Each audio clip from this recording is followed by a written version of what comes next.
प्याज की नर्सरी निकालने से पहले दोस्तों हमारी पौधशाला को 2 से 3 दिन पहले इसको पिलाई करने के बाद और जब इस प्रकार हम इसको निकाल लेते हैं।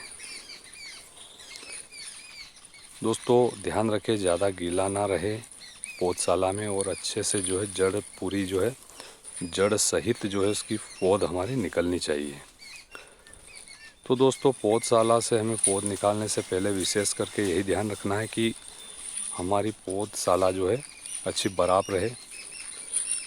4 से 5 दिन पहले पौधशाला की अच्छी पिलाई करके बाद ही निकाल सकते हैं। तो इस प्रकार से हमें निकालनी है पौध को।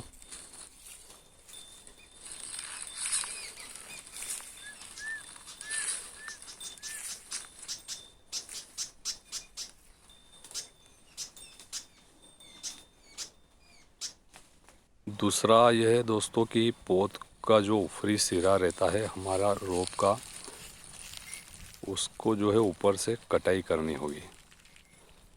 जड़ वाला हिस्सा जो नीचे वाला है उसको इस प्रकार से काटना है और ऊपर वाले हिस्से को जो है काट देना है इस प्रकार से।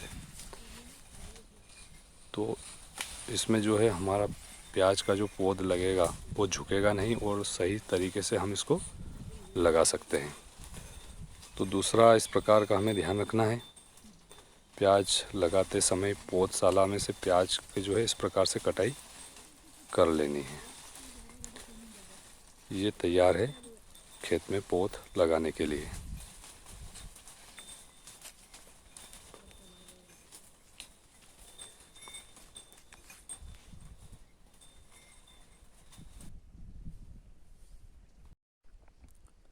दोस्तों बात करें प्याज के खेत की तैयारी की, तो दोस्तों प्याज के खेत की जो तैयारी हमने जो की गई है वो इस प्रकार की गई है।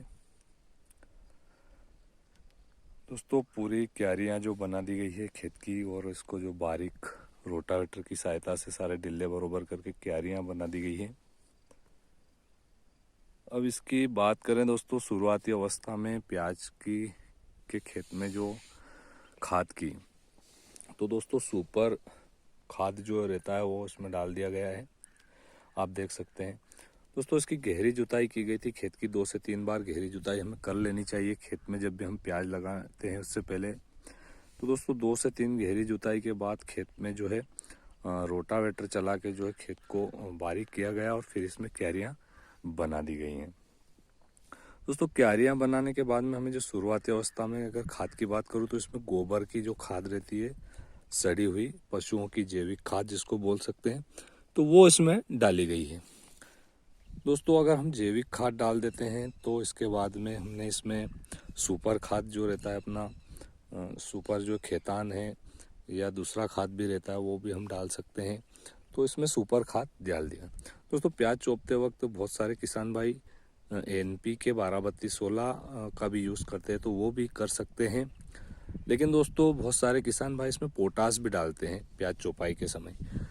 तो प्याज चौपाई के समय पोटास अगर आपको डालना है तो डाल सकते हैं, लेकिन दोस्तों अगर अपने गोबर वाली जो खाद दी है पशुओं की गोबर वाली खाद, तो हम जो है पशुओं की जो गोबर खाद डालते हैं तो उस अगर वो डाल दी है तो आप पोटास का जो है उपयोग ना भी करें तो अच्छा है।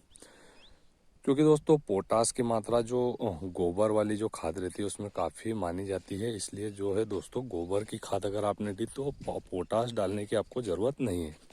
दोस्तों MOP पोटास जो हम डालते हैं उसकी आवश्यकता नहीं पड़ती है। तो दोस्तों विशेष ध्यान रखें, अगर आपने गोबर की अगर खाद दी है खेत में सड़ी हुई गोबर वाली, तो हम इसमें पोटास नहीं भी डालेंगे तो चल जाएगा। लेकिन दोस्तों आपने गोबर वाली खाद नहीं दी है तो MOP पोटास भी हम इसमें डाल सकते हैं। बात करें दोस्तों खाद की, सुपर खाद की, तो सुपर खाद जो है 2 बैग प्रति बीघे के हिसाब से डाल सकते हैं। और पोटास की अगर बात करें दोस्तों तो 1 बैग यानी कि 50 kg हम प्रति बीघे के हिसाब से डाल सकते हैं। NPK की बात करें दोस्तों तो NPK 12-32-16 भी जो है शुरुआत अवस्था में एक बार हम प्याज चौपाई के समय 1 बैग यानी 50 kg डाल सकते हैं पर बीघे के हिसाब से, और दोस्तों प्याज की चौपाई हम कर सकते हैं। दोस्तों दूसरी बार में भी हमें जो है और भी सिंचाई करने के बाद में 1 2 या 3 सिंचाई करने के बाद में प्याज के खेत में जो खाद जो डाला जाता है तो वो NPK 12-32-16 यूरिया, तो वो 2 से 3 सिंचाई बाद जब आप खरपतवार नियंत्रण कर लें उसके बाद हम डाल सकते हैं। तो ये थी दोस्तों प्याज की जो खेत की तैयारी के बारे में जानकारी और अपने रोप की जो नर्सरी निकालने की बारे में जानकारी प्याज के संबंध में। दोस्तों वीडियो कैसा लगा? वीडियो पसंद आया तो वीडियो को लाइक, चैनल को सब्सक्राइब और अपने किसान साथियों के साथ शेयर अवश्य कर दें। इसी के साथ जय जवान जय किसान, जय हिंद, वंदे मातरम।